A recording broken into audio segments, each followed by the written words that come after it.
La última semana han habido manifestaciones no importantes en todo el territorio de Estados Unidos a partir de la muerte de George Floyd en Minneapolis. Pero bueno, estas manifestaciones, ¿no? Estas cuestiones han salido de control a partir de los últimos días, y me gustaría hablar no solo qué son, o sea, cómo son las manifestaciones, tanto las violentas como las no violentas, sino por qué, no sé por qué se están dando, por qué ahora, y todo el trasfondo que hay detrás de ello, porque o sea, lo que vas a oír en noticieros, ¿no? y en análisis simplistas es que todo, o sea, todo se deriva de la muerte de esta persona, ¿no? De George Floyd, cuando el asunto es mucho, mucho más complejo que eso, y vamos a tratar aquí de desmenuzar un poco. Primero, mostrar algunas imágenes, ¿no? de lo que ha estado pasando. Este es un video corto de Hill. No voy a pasar todo, evidentemente, pero sí un poco para dar contexto, ¿no? Del grado de descontento y de violencia que se está llevando a cabo en Estados Unidos.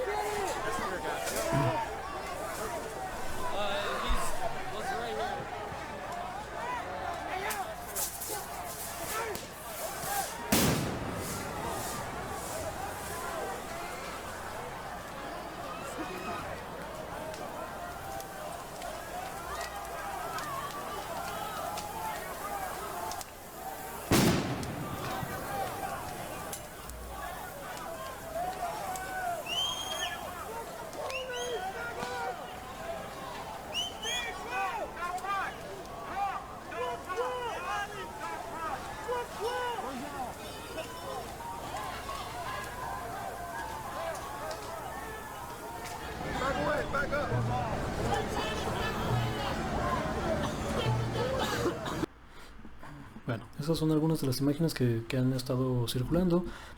No voy a pasar más porque seguramente ya todos habrán visto en redes sociales algunas de estas manifestaciones violentas, ¿no? Por parte de la población. ¿Dónde están estas manifestaciones?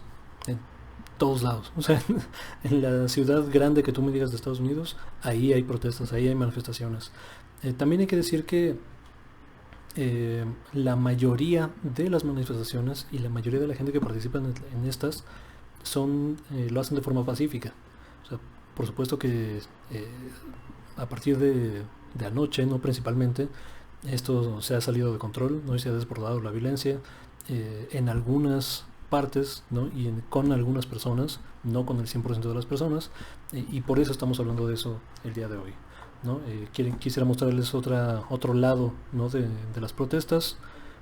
Esto es un video en el Capitolio de Colorado, la gente protestando de forma pacífica, ¿no? Recostada y gritando no puedo respirar.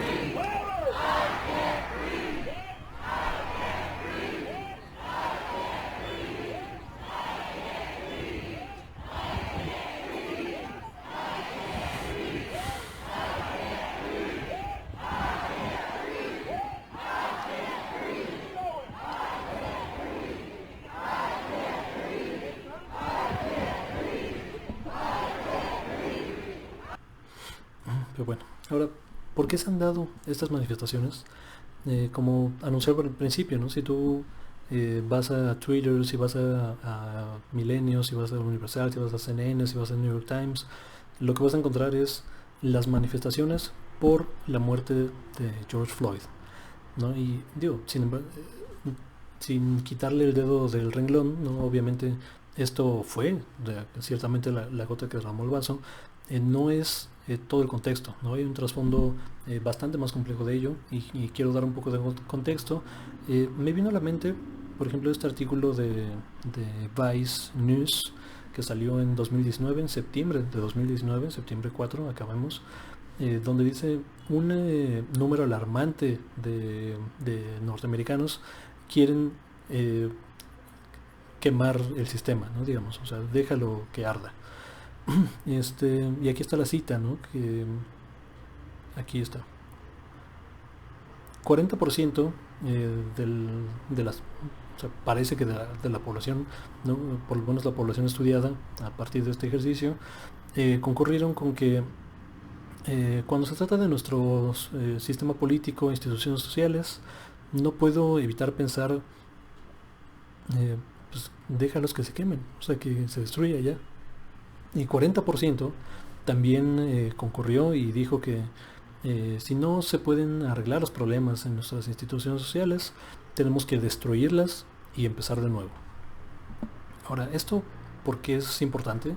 No, porque estamos hablando de que eso fue en 2019, ¿no? En septiembre de 2019, cuando todavía éramos relativamente felices, ¿no? Digamos, antes de coronavirus, no antes de la depresión económica, antes de que millones de personas perdieran empleos en Estados Unidos y por lo tanto perdieran acceso a servicios básicos de salud, que de por sí son escasos, precarios y caros en Estados Unidos.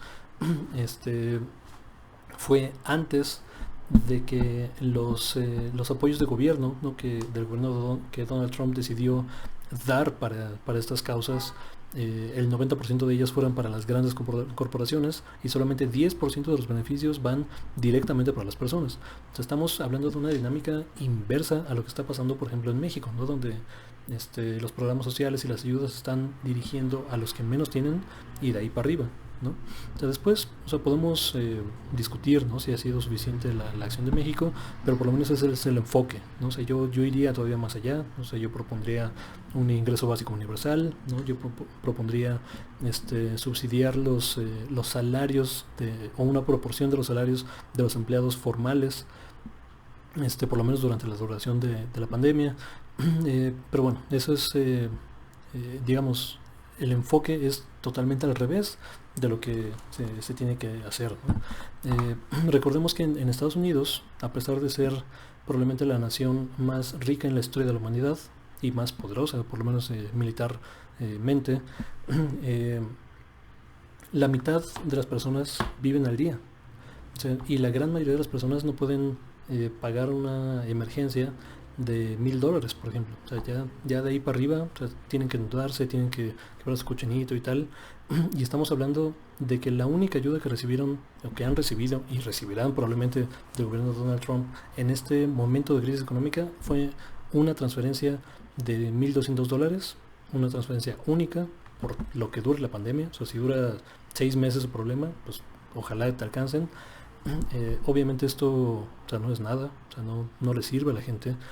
La gente, sobre todo la gente que perdió empleo, que tiene necesidades, ¿no? Que tiene rentas por pagar, obviamente eso no sirve, ¿no? También hay que poner en contexto que, o sea, o sea, que no es un problema único de Donald Trump, ¿no? O sea, por ejemplo, por lo menos él es la manifestación más cruda, no más vil del sistema que se viene implementando desde finales de los años 80, pero este problema no empieza ahí. O sea, la desregulación de Wall Street, la promoción de la desigualdad, ¿no? El neoliberalismo viene de esa época, desde Ronald Reagan para acá, pasando por Bill Clinton, ¿no? Bush, Obama. Todos son presidentes que eh, a mayor o menor medida sirvieron a los mismos intereses, ¿no? A Wall Street, a las farmacéuticas, al complejo industrial militar, ¿no? A las guerras, a las petroleras, pero poco o nada a la gente. Entonces, digo, ese es el panorama, ¿no? Donde se da este descontento generalizado que ya estaba desde 2019 manifiesto y que ahora, pues, digo, se desbordó, ¿no? Y cobra o todavía una dimensión adicional en este contexto, ¿no? Del fallecimiento de George Floyd por las tensiones raciales y sistémicas e históricas que existen en Estados Unidos. Vamos a escuchar un pedacito de una entrevista de CNN a Cornel West. Para quienes no conozcan al doctor West, es profesor de filosofía en Harvard, es un filósofo, es probablemente de los intelectuales más prominentes, ¿no? Imperdibles de la actualidad en los Estados Unidos. También es profesor emérito en Princeton, si no me recuerdo. Y bueno, o sea, tanto como puedan leer a Cornel West, tanto como puedan escuchar y ver a Cornel West, por favor, adelante. O sea, él explica las cosas de una forma que yo probablemente nunca aspiraré a hacerlo. Pero bueno, esta es la explicación, ¿no? Esta entrevista fue ayer en la noche, si no mal recuerdo, se subió a medios hoy en la mañana y vamos a ver qué tiene que decir Cornel West al respecto. Vamos a ver si por aquí le podemos poner subtítulos, parece que no, pero bueno, o sea, voy a explicar muy bien lo que dice. We are witnessing America as a failed social experiment. And what I mean by that is that the history of black people for over 200 and some years in America has been looking at America's failure. Its capitalist economy could not generate and deliver in such a way that people could live lives of decency. The nation state, its criminal justice system, its legal system could not generate protection of rights and liberties. And now our culture, of course, is so market driven, everybody for sale, everything for sale. It can't deliver the kind of really real nourishment for soul, for meaning, for purpose. And so when you get this perfect storm of all of these multiple failures at these different levels of the American empire. Lo que está diciendo es que los Estados Unidos son un experimento social fallido, ¿no? Que son palabras duras para la que se supone que sea la nación más grande, ¿no? Sobre la faz de la Tierra. Dice que, o sea, desde el nacimiento, ¿no? Y esto hay que ponerlo en contexto, Estados Unidos se forja sobre el sistema de esclavitud, ¿no? Hablábamos un poquito de ello en el podcast, ¿no? Anterior que hicimos con Gustavo, ¿no? Karen y David. Pero es cierto, ¿no? Ese legado no ha desaparecido. El racismo es tan norteamericano como el pay de manzana, ¿no? Como la bandera, como la... o sea, por supuesto, no todo el mundo es racista, pero sí que la mayoría por lo menos participa en acciones, en actitudes que se pueden calificar como racistas, ¿no? Porque, o sea, desde que entiendes, por ejemplo, que el afroamericano no promedio en Estados Unidos tiene 10% de la riqueza del americano blanco promedio. O sea, cuando entiendes que o sea, las minorías son arrestadas en órdenes de magnitud superior por los mismos crímenes, o sea, por ejemplo, consumo de drogas, son temas, son deudas pendientes que se tienen ahí, ¿no? Entonces, en este contexto, ¿no? De desigualdad social, de racismo sistémico, de Donald Trump, ¿no? En la Casa Blanca, hay que decir que eso también es una parte, ¿no? Un componente de esta cuestión. Bueno, y ocurre, ¿no? Lo que lamentablemente sucedió con George Floyd, donde a pesar de los clamores, ¿no? por vivir, porque lo dejaran respirar, tanto propios como de las personas que lo rodeaban, este policía, ¿no? Asesino, ¿no? Pues se sigue, ¿no? Subiendo en él y poniendo su rodilla en el cuello, impidiéndole respirar. Y no solo eso, o sea, cuando ves que el doctor, ¿no? Encargado de analizar la situación, ¿no? El doctor forense, su primera declaración es, pues sí, pero pues parecía que tenía otros problemas respiratorios, ¿no? Que pudieron o no contribuir o sea, güey, o sea, ya estás justificando que este cabrón mató al individuo, ¿no? A George Floyd. O sea, cuando es injustificable. O sea, puede que, o sea, digamos que tenía asma, enfisema pulmonar, lo que sea. El tipo no se muere si no le pisan la garganta en ese momento. ¿Qué es ese problema, güey? O sea, no era si tenía problemas de respiratorios o no, si tenía tos o no. Es que el tipo... El oficial asesinó a una persona a la luz de todos, ¿no? Y de forma impune por varios días hasta que el clamor social hizo que lo arrestaran, ¿no? Entonces, bueno, esto es, digamos, el panorama, ¿no? Que está en Estados Unidos. ¿Qué viene? No lo sabemos. O sea, digo, es la respuesta fácil, ¿no? Y la salida fácil, pero es cierto porque, digo, cuando...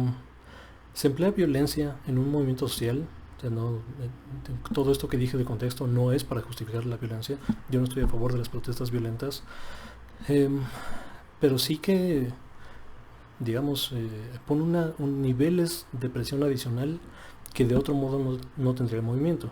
Ahora, ¿cuál va a ser la respuesta de Donald Trump? Pues ya calificó, ¿no? A Antifa, que es el grupo antifascistas, como grupo terrorista, ¿no? Por ejemplo. lo que es absolutamente contradictorio, ¿no? Porque si formas una organización para combatir a los nazis y a esa organización la calificas como terrorista, pues de cierto modo, o sea, de forma directa o indirecta, pues estás abrazando, ¿no? El nazismo, ¿no? El fascismo, pues. Pero bueno, me parece increíble que no vea esta contradicción, pero así es. Y lo que pasa es que, bueno, han habido abusos, ¿no? Tanto de las personas que, como vimos, ¿no? Incendiando propiedad privada, han incendiado patrullas, ¿no? Han incendiado edificios de gobierno, han incendiado locales, ¿no? Tanto negocios grandes como micro y pequeñas empresas. Digo eso por un lado, pero por otro lado, en estos días también han habido muchísimos abusos policíacos, ¿no? También hay que ponerlo en contexto. Entonces es una situación extremadamente compleja. O sea, a nosotros no nos gusta pensar en esos términos, no quisiéramos que hubiera, no, estos son los buenos, estos son los malos, y ya, ¿no? O sea, tenerlo bien clarito. Pero en un caso como este, ¿no? Donde las personas que están participando en las protestas tienen, por un lado, eh, pues reclamos legítimos, ¿no? sobre lo que está pasando en la situación, ¿no? Ya di un poco de contexto de lo que está pasando allá en Estados Unidos, pero por otro lado están llevándolo a un exceso que no debe ser, ¿no? O sea, sí, protesta sí, organízate sí, o sea, ve al Capitolio sí, o sea, plántate enfrente de las oficinas sí, pero una vez que tocas a alguien más, o sea, ahí es donde yo pondría mi línea. Ahora, digo, también hay que poner en contexto la violencia, porque por lo menos en los movimientos de los 60s, ¿no? En Estados Unidos, donde fue la desegregación, ¿no? Estaban las dos grandes escuelas de pensamiento, digamos, representadas por un lado Martin Luther King Jr., que es a quien más se le reconoce, ¿no? Y fue de las figuras emblemáticas en ese movimiento, y él no solamente hablaba de justicia racial, sino de justicia social, ¿no? El tipo era un socialdemócrata hecho y derecho. Pero él condenaba las opciones violentas, ¿no? las protestas violentas. Mientras, por otro lado, estaba la otra escuela de pensamiento de Malcolm X, donde a él se le recuerda porque era mucho más radical que Luther King en su aproximación a la violencia, y él decía, pues es que no hay que negociar con el hombre blanco, ¿no? Es que hay que tomar lo que es nuestro, por lo que nos pertenece, con violencia si es necesario, atropellando a quien sea, y si quieren o no, o sea, no me interesa, o sea, vamos hacia adelante, ¿no? Y vamos a conseguirlo porque vamos a conseguirlo, o sea, no es pedir, por favor, ¿no? Y a ver si quieren, no, o sea, vamos para allá. Entonces, digo, claro, esto es un argumento contrafactual, ¿no? Y es imposible demostrar, pero mi intuición es que el hecho de que el movimiento pacífico de Martin Luther King hubiera triunfado, como lo hizo, por lo menos a nivel regulación, ¿no? A nivel sistémico, histórico, ya vimos que no hay cosas resueltas, ¿no? El hecho de que haya triunfado ese movimiento probablemente fue ayudado por el hecho de que estaba la alternativa, ¿no? Violenta. Entonces las instituciones, ¿no? Y Lyndon B. Johnson, el presidente en su momento, pues decidió negociar con quienes querían negociar, no con quienes podían negociar, y no irse por el otro lado, que sabía que ahí era un callejón sin salida, ¿no? Y ir para allá era un enfrentamiento directo contra la gente materialmente. Entonces, bueno, ¿qué sigue? Seguiremos atentos de toda esta situación. Probablemente se va a incrementar la violencia, por lo menos por parte de las autoridades hacia las personas. Todo el día de hoy han habido casos de ataques hacia las personas obligándolos a que se queden en casa, no se asoman tantito por las ventanas, les disparan balas de goma, ¿no? Incluso a gente ayudando, ¿no? Hay una enfermera, ¿no?